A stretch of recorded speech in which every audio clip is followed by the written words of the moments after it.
अस्सलाम वालेकुम, कैसे हो आप सब? उम्मीद करता हूँ आप सभी ठीक होंगे और अच्छे से होंगे।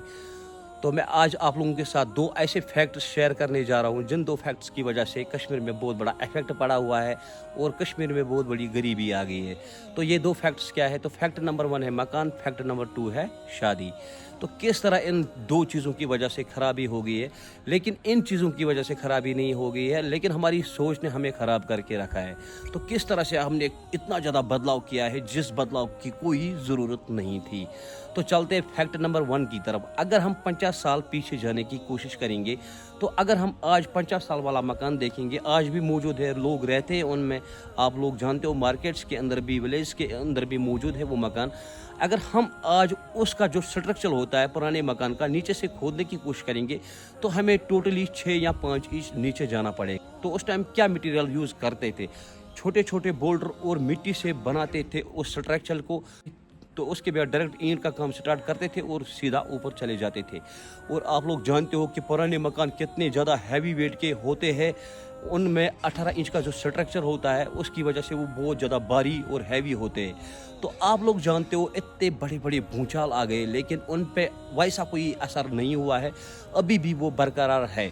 तो मैंने 1-2 क्लिप्स ऐड किए हैं। मैंने उन घर वालों के साथ बात की, उन्होंने बोला इसको हो गए 65 साल और इसको हो गए 50 साल। तो वो क्लिप मैं भी आप लोगों को इस वीडियो में दिखाऊंगा।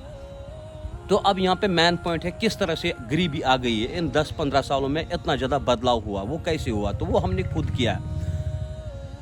तो जब हम आज पहले ही मकान बनाना स्टार्ट करते हैं, हम पहले ही हम 6 फुट नीचे चले जाते हैं ज़मीन के अंदर और ढेर सारा कंक्रीट और आयरन ज़मीन के अंदर गाड़ देते हैं। यानी कि 2-3 लाख का खर्चा हम पहले ही ज़मीन में करते हैं। तो उसके बाद जब वो सेट हो जाता है, 1-2-3 दिन के बाद हम उसके ऊपर स्टून्स का काम स्टार्ट करते हैं। यानी कि स्टून्स के काम में भी 2-3 लाख खर्चा आता है। यानी कि आपके बेड में 5-7-8 लाख रुपया खर्चा पहले ही आता है। लेकिन एक मिडिल क्लास बंदे के पास सिर्फ 10-12 लाख होते हैं मकान बनाने के लिए। जब हमने 5-8 लाख पहले ही खर्च किए हैं ज़मीन के अंदर, बोला कि ज़मीन को ये लो पहले 3 लाख आप खाओ, तो फिर ज़मीन के ऊपर हम स्टार्ट करते हैं, यानी कि स्टून्स का काम करते हैं। तो उसको भी हमें 4-5 लाख लगते हैं, यानी कि 5-7 लाख ख़त्म हो जाते हैं उधरी पे। फिर कुछ बचे कुछ पैसे होते हैं कि उसमें घर भी चलाना होता है और बच्चों को भी पढ़ाना होता है।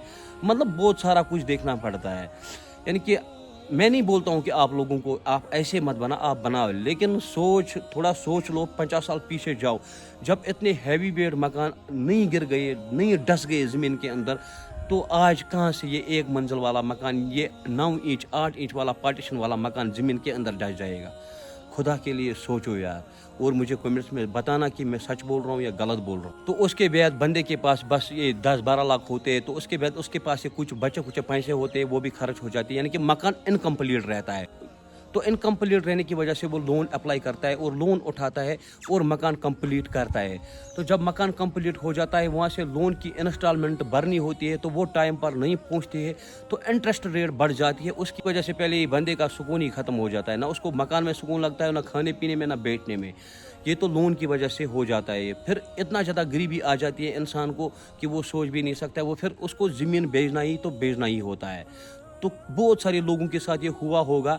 तो आप मुझे कमेंट्स में ज़रूर सपोर्ट करना, मेहरबानी करके। शेयर नहीं करना, लाइक नहीं करना, लेकिन थोड़ा बहुत सपोर्ट करना कि ये सच है या गलत है। तो ये था फैक्ट नंबर 1। तो किस तरह से हमने इतना सारा बदलाव किया जिस बदलाव को करने की कोई ज़रूरत नहीं थी। अब चलते फैक्ट नंबर 2 की तरफ। वो है अगर आप 10-20-30 साल पीछे जाने की कोशिश करोगे, उस टाइम भी यही वाजवान था, आज भी वही वाजवान है। लेकिन वाजवान में किस तरह से हमने गैरों का रिवाज ऐड करके बदलाव किया है, आज वो भी वो रिवाज नहीं करते, लेकिन हम उस रिवाज को इतना बढ़ावा देते हैं। वाजवान के अंदर हर जगह पे टिश्यू पेपर यूज़ होता है।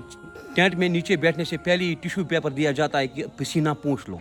हंसना नहीं, मैं सच बोल रहा हूँ कि इतना ज़्यादा ऐड किया गया है कि यानी कि वाजवान में इतना ज़्यादा जो गैरों का रिवाज होता था, वो हमने अपने वाजवान में ऐड। हम इसको बढ़ावा देने की कोशिश कर रहे हैं यार, हम एक दूसरे को देखकर बोल रहे हैं कि हमें भी ये करना है। तो इस तरह से शादी भी एक बर्बादी बन गई हमारे लिए। तो शादी करना ज़रूरी है, हर किसी के लिए मकान बनाना ज़रूरी है, लेकिन सोच समझ कर बनाना है। आपको 6 फुट जाने की कोई ज़रूरत नहीं है यार, 1 फुट से स्ट्रक्चर बनाना स्टार्ट करो। एक तो पैसा सेव हो जाएगा और उतना सैलाब नहीं आता है यहाँ पे जितना आप डरते हो यार। तो 2008 का भूचाल आपको पता है, तो पुराने मकान पर कोई असर नहीं हुआ, अभी भी वो मौजूद है। मैंने 2-3 क्लिप्स उठाए, इस वीडियो में ऐड करूँगा, मैं दिखाऊँगा आप लोगों को। तो अगर हम शादी करते हैं तो शादी में किस तरह से हमें वाजवान को मॉडिफाई करना होता था ये हम पहले ही जानते थे, लेकिन हमने इसमें गैरों का जो रिवाज ऐड किया है तो उसमें बहुत सारा पैसा लगता है। जैसे कि छोटी छोटी स्टिक्स होती है जिससे हम दांत साफ करते हैं, हम बोलते हैं कुछ नहीं है, लेकिन आप उसकी रेट पता करो, जिस प्लेट में वो फिट होती है उसकी रेट 5 रुपये होती है। तो उसी तरह से एक प्लेट में 4 स्टिक्स आती है, तो 4 स्टिक्स को जोड़कर अगर हम 100 स्टिक्स बताएंगे तो वो हो गए 400, यानी कि 400 की आपको वैल्यू पता नहीं लगता। आप लोग बोलते हो चलो 400 खर्च हो गया कोई बात नहीं, लेकिन जो पीछे से बेस खत्म होती जा रही है ना, उसका आपको कोई ख्याल नहीं है। ये थे आज के 2 फैक्टर्स जिनकी वजह से हम गरीबी की ओर चले गए। जब तक हम खुद के अंदर बदलाव नहीं लाएंगे, खुद के अंदर थोड़ा बहुत सिंपलिसिटी नहीं लाएंगे, तब तक हम कभी ग्रो नहीं करेंगे।